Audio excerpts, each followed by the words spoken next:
हाल, कैसे हैं आप लोग? उम्मीद करती हूँ ठीक होंगे, खुश होंगे। मैं हूँ आज़िका अली और मेरे साथ है तारिक नियाजी। अस्सलाम वालेकुम, नमस्ते, सत श्री अकाल। उम्मीद करता हूँ ठीक होंगे, खुश होंगे। दोस्तों, जा रहे हैं, खुश रहें, माँ बाप का ख्याल करें, क्योंकि माँ बाप है तो सब कुछ है। आज की हमारी वीडियो पीएम मोदी से रिलेटेड। आज की मेरी वीडियो है मोदी जी से रिलेटेड, जो विजिट करने वाले हैं पाकिस्तान। बताएंगे वो इस बारे में। तो देखते हैं ये वाली video. So let's start. Okay guys, तो वीडियो का टाइटल लेते हैं, Modi tells about his visit to Pakistan. Watch this video to know more. तो स्टार्ट करते हैं अपनी वीडियो को। आपको लगता है कि नवाज शरीफ के यहाँ जाना एक गलती थी, क्योंकि बाद में उन्होंने यहाँ आतंकवादी हमले करवाए? जब वो शपथ समारोह में आए थे तो जो मैंने आपको रशिया की बात बताई थी, उसी दिन मैं अफ़गानिस्तान दूसरे दिन गया था। मेरा अफ़गानिस्तान में कार्यक्रम था और शाम को मुझे हिंदुस्तान लौटना था, क्योंकि अटल जी का 25 दिसंबर जन्मदिन था। तो मैंने जन्मदिन की बधाई के लिए नवाज शरीफ को फ़ोन किया था काबुल से। तो मैंने कहा, मियाँ साहब कहाँ हो? तो उन्होंने कहा, मैं लाहौर हूँ।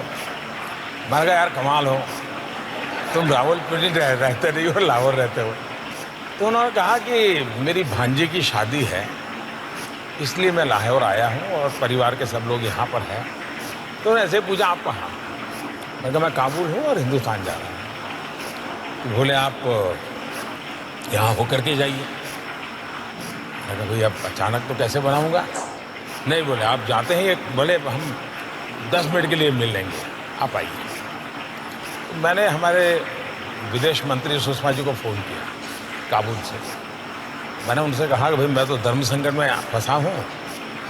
मैंने इनको बधाई के लिए फ़ोन किया और उनका बड़ा आग्रह है और मेरा मन करता है कि जाएं तो अच्छा रहेगा। आपका क्या मत है? बोले, मुझे अच्छा लगता है कि आप ही तय करो। बाद में मैंने हमारे NSA को, SP जी को, सबको बुलाया तो सब परेशान थे कि साहब हमारे पास न वीज़ा है, न सिक्योरिटी अरेंजमेंट है, न वहाँ कोई अता पता है, सीधे जाके लैंड कर। मैंने कहा, चलो यार, देखा जाएगा।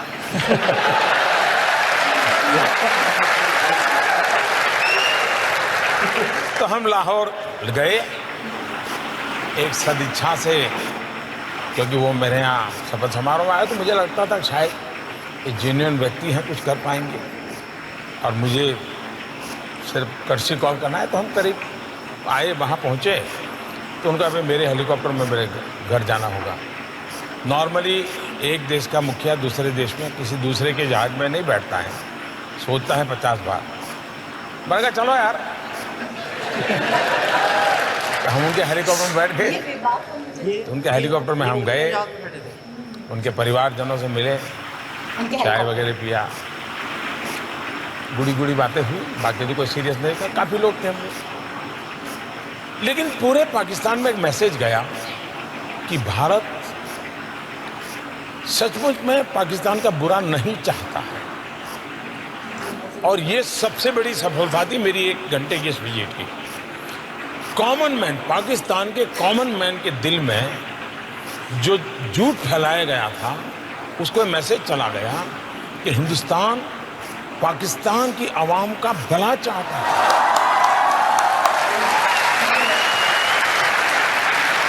हम वापस आए, लेकिन एक ही हफ्ते में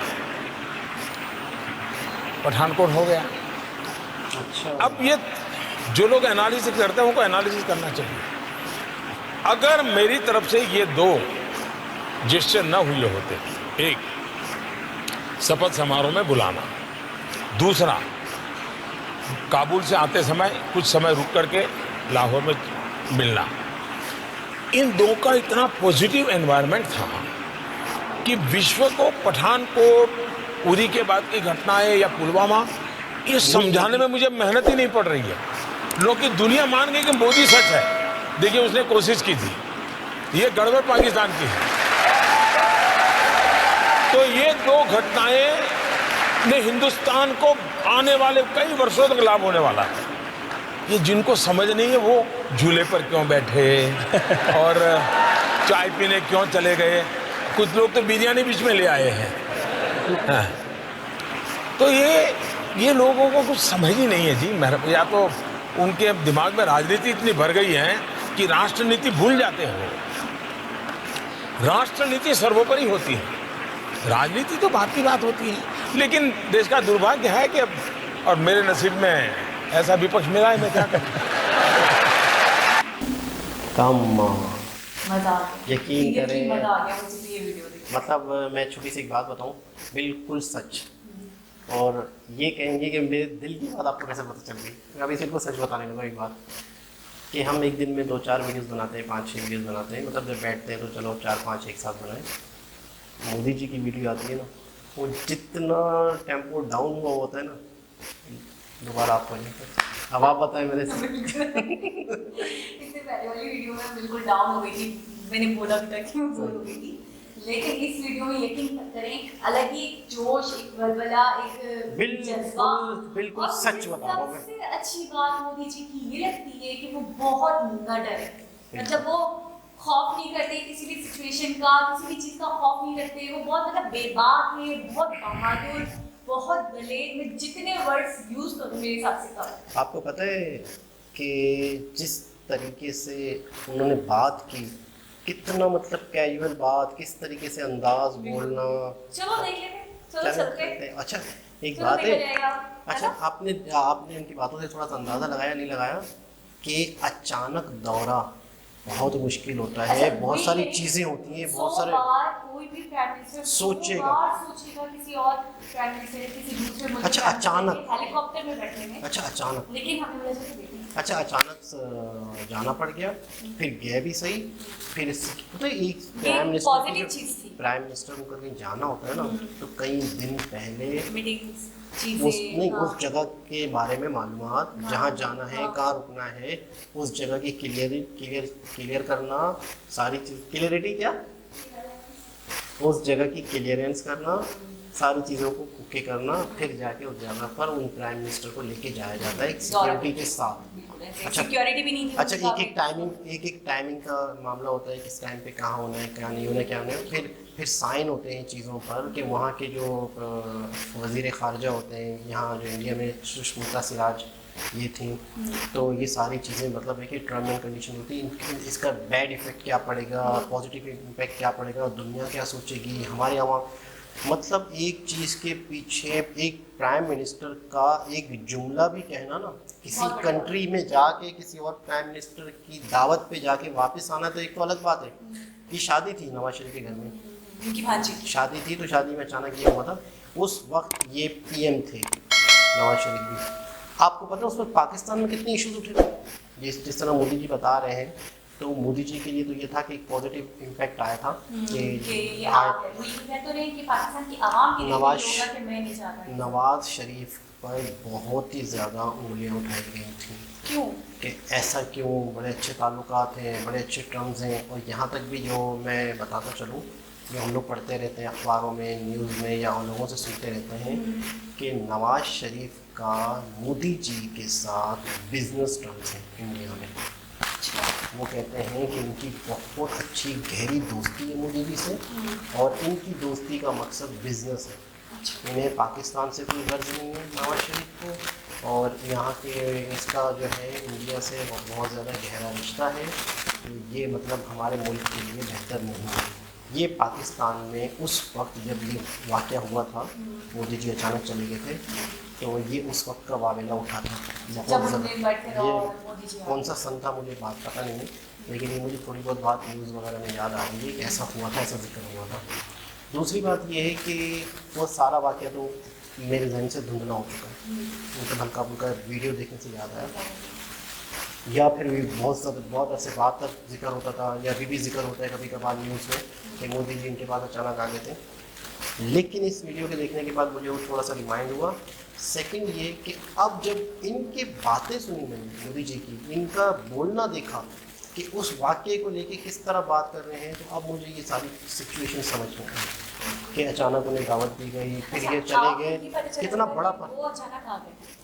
नहीं ऐसे ही दावत नहीं यही पता चला था, दावत दी थी, तो दावत दी थी और वो आ भी गए सडनली, मतलब तो हाँ, तो लोगों का कहना था कि उनके मोदी जी से जो ताल्लुकात हैं वो बिजनेस टर्म्स हैं, और वो ये अपना बता रहे हैं कि मैंने ये सोच रखी कि पाकिस्तानी अवाम के दिल में ये हो कि हमारी तरफ से इंडिया उनका बुरा नहीं चाहता, तो मैंने उन्होंने मतलब बुरा में आ गया। इसी तरह एक छोटा सा वाक़या हुआ था जनरल परवेज़ मुशर्रफ के दौर में। एक सार्क कॉन्फ्रेंस चल रही थी जहाँ पे एशिया के 7 कंट्री की एक कॉन्फ्रेंस होती है हर साल, सार्क के नाम से। तो उसमें जो होता है इंडिया, पाकिस्तान, ये एक ऐसा प्लेटफॉर्म होता है जहाँ पे इंडिया और पाकिस्तान साथ होते हैं, और मलाइशिया, बांग्लादेश, श्रीलंका, मतलब एक इन्होंने एक अपनी 7 कंट्री की सार्क। तो उसमें जनरल परवेज़ मुशर्रफ ने सार्क में मिलाया था, या मेरे ख्याल में वर्ल्ड यूएनओ में मिलाया था, मेरे ख्याल में शायद सार्क था, पुरानी बात है। तो अटल बिहारी वाजपेयी थे उस टाइम पे, बहुत पुरानी बात है क्या? शायद अटल बिहारी, मैं बचपन से न्यूज़ देखता था ना, 4-5 साल।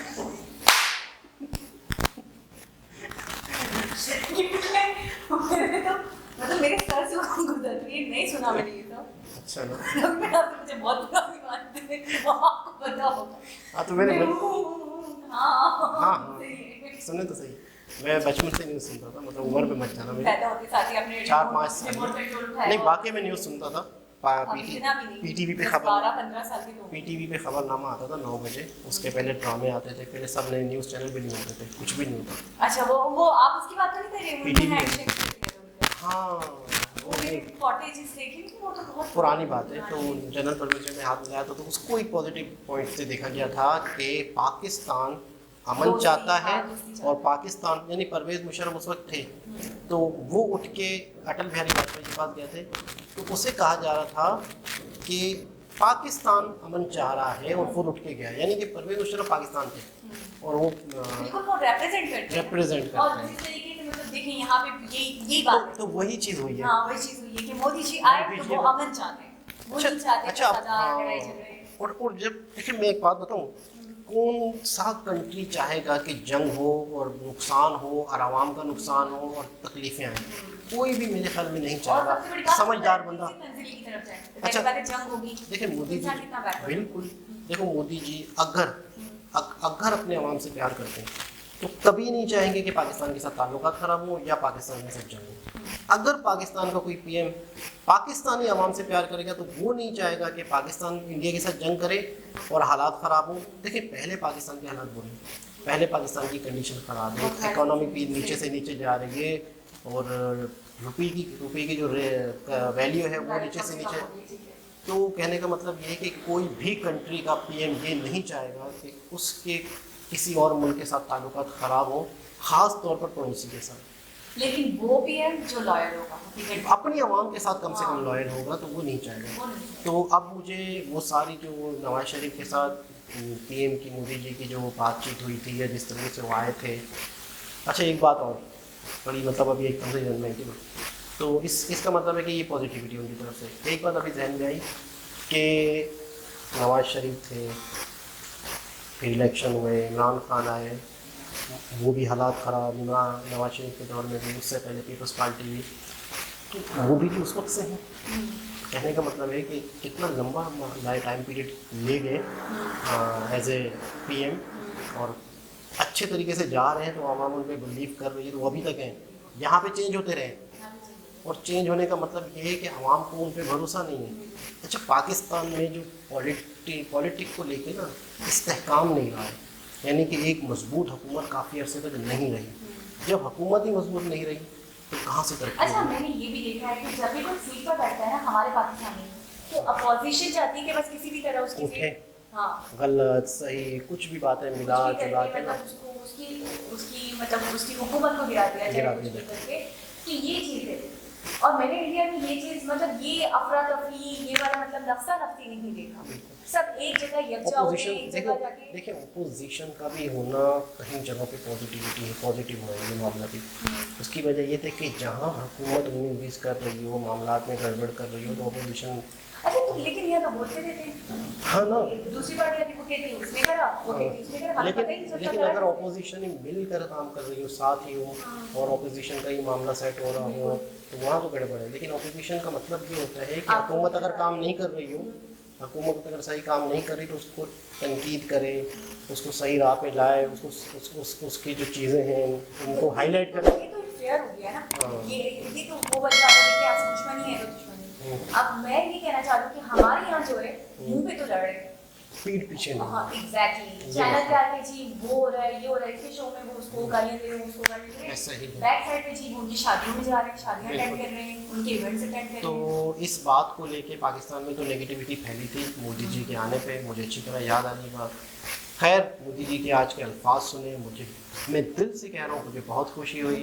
और जो 2-4 वीडियो बनाने के बाद हसीका जी को नींद आ रही थी, वो नींद उड़ गई और इनके चेहरे पे रौनक आ गई है।